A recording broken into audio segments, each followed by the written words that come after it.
Lebanon announces preliminary investigation results on walkie-talkie explosions.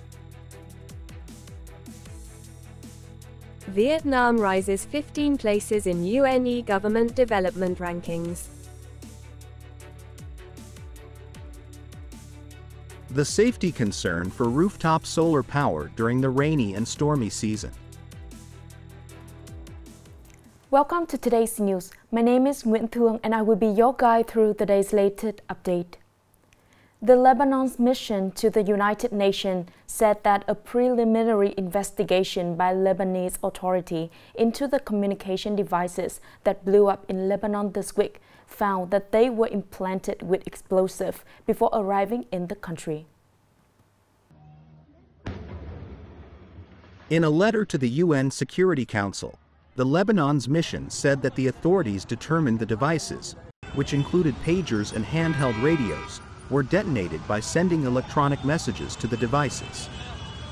Lebanon's mission condemned the bloody attacks. They said the attacks were damaging diplomatic efforts to end the fighting in Gaza and southern Lebanon. The 15-member of Security Council to hold emergency meeting over the blasts.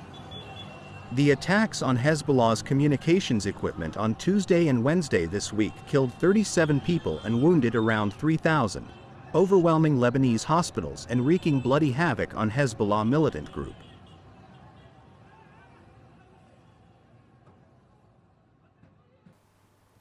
European Commission President Ursula von der Leyen announced that flood-hit countries will have access to a 10 billion euro, equivalent to $11 billion fund from the European Union, EU. The announcement came at a meeting in Wrocław with the participation of Polish Prime Minister Donald Tusk, the Czech Prime Ministers, Slovakian Prime Ministers and the Austrian Prime Minister. During a press conference, Mrs. von der Leyen guaranteed EU support for reconstruction in the coming months and years. Polish Prime Minister Donald Tusk recently declared a state of natural disaster in Poland's flood-stricken areas, and promised to allocate funds for rescue and reconstruction efforts. Over the past week, unusually heavy rains and flash floods have devastated large areas of Austria, Poland, Romania and the Czech Republic. The disasters have killed at least 24 people, flooded thousands of homes and severely damaged infrastructure. After maintaining the 86th position out of 193 countries for 2 consecutive evaluations, Vietnam has surged 15 places in this year's United Nations E-Government Development Index, EGDI, reaching the 71st position globally. The United Nations recently released its 2024 e-government survey, offering a comprehensive overview of countries' progress toward digital government services worldwide. The 2024 report provides an in-depth look at e-government development on global, regional, national, and local levels across 193 UN member states. Europe continues to lead in e-government development, followed by Asia, the Americas, Oceania, and Africa. This year, after maintaining the 86th position in both 2020 and 2022, Vietnam has advanced to the Very High EGDI group, ranking 71st out of 193 countries. This represents a leap of 15 places. In Southeast Asia, Vietnam now ranks 5th out of 11 countries, up 1 spot from 2022. Coming up are some updated news. According to the Circular Number 68 issued by the Ministry of Finance on September 18, foreign institutional investors are permitted to buy shares on Vietnam's stock market without requiring sufficient fund at the time of purchase. Article 9A from Circular Number 68 states that the trading of shares by foreign institutional investors without requiring sufficient funds when placing buy orders. According to the circular, securities companies must assess payment risks of foreign institutional investors to determine funds required when placing stock purchase orders, as agreed upon by both parties. SSI Securities Corporation said that this move is expected to expedite the process of elevating Vietnam's stock market from frontier to secondary emerging market status.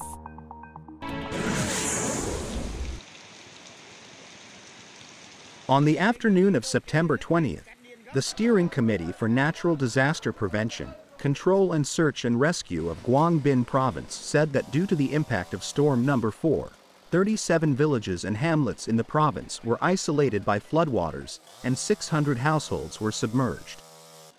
Thanks to effective response to storms, no consequences have been reported. 600 flooded households are mainly concentrated in Tan Hoa Commune, Minh Hoa District. The chairman of Tan Hoa Commune said that by 11 a.m. on September 20th, the rain had decreased and floodwater tends to rise more slowly.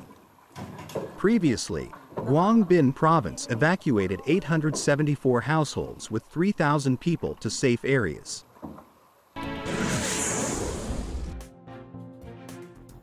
A Vietnamese university lecturer based in London has become the first Vietnamese scientist to receive the prestigious Tech Women 100 award, recognizing her contributions to biomaterial technologies and leadership in technology. Nguyen Thuy Ba Linh, 44, from the University College London, was selected from thousands of nominations and is the only Vietnamese recipient among the 100 winners of the 2024 Tech Women 100 awards. This award honored emerging female leaders in technology who have made significant achievements and positive community impacts in the UK.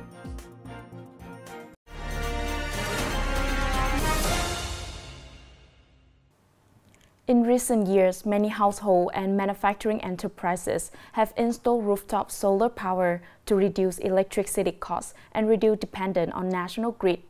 According to design standard, solar panel can completely withstand storm. However, after the recent storm, many solar panels were broken. This situation posed a requirement that it is necessary to ensure safety when installing solar power sources. Nghệ An has great potential for solar energy development with an average solar radiation of about 4.5 kilowatt-hours per square meter per day. Up to now, thousands of households and hundreds of businesses across the province use rooftop solar power. Depending on the needs and purposes of use, the rooftop solar power system will be designed according to different capacity scales. However, due to the usable area, many solar power systems still have to install removable roof. Therefore, it is susceptible to strong storms.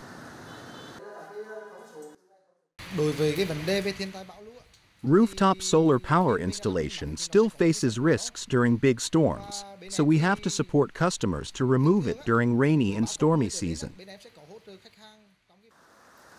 According to the contractor's advice, most solar panels can withstand wind speeds of 225 km per hour.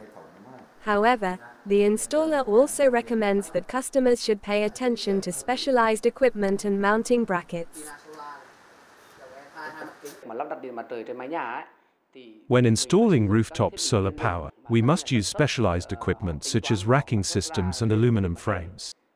To install large structures on the roof, we must have a professional team to calculate wind force and structure to ensure the safety of the roof against storms. On average, there are about 5 or 6 storms and 2 or 3 tropical depressions affecting Vietnam every year. Storms are often accompanied by strong winds that can break or drop solar panels if the system is not securely installed.